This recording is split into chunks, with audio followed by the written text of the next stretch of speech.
En Amérique, on peut entendre les langues autochtones, l'anglais, l'espagnol, le portugais, le créole et évidemment le français.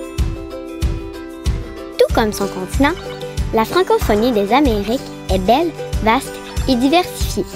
Saviez-vous que partout au Canada, on peut étudier en français de la garderie à l'université? On retrouve d'ailleurs plus de 20 universités francophones d'un océan à l'autre. La culture francophone y est aussi célébrée dans de nombreuses fêtes et festivals, même jusqu'à Saint-Pierre et Miquelon.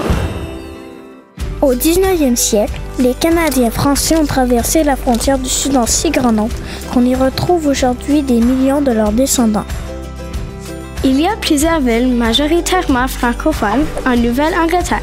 On redécouvre la valeur économique du français en Louisiane et on retrouve de nombreuses populations francophones à New York, en Floride et jusqu'en Californie. D'est en ouest, le français résonne. Dans les Caraïbes, c'est plus de 9 millions de personnes qui s'expriment en français. Les festivités culturelles sont nombreuses, soulignant à la fois leur héritage français et créole. Plus au sud, en Amérique latine, savez-vous que le français est la 12e langue étrangère la plus étudiée?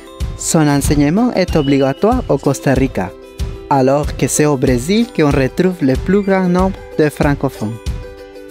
Au-delà de l'éducation et de la culture, il y a des commerces, entrepreneurs, restaurateurs et industries qui offrent des services en français d'un bout à l'autre des Amériques. Mais la francophonie des Amériques a encore des défis à relever. Partout, la demande pour apprendre le français dépasse l'offre. On manque d'écoles francophones, d'écoles d'immersion et aussi de professeurs.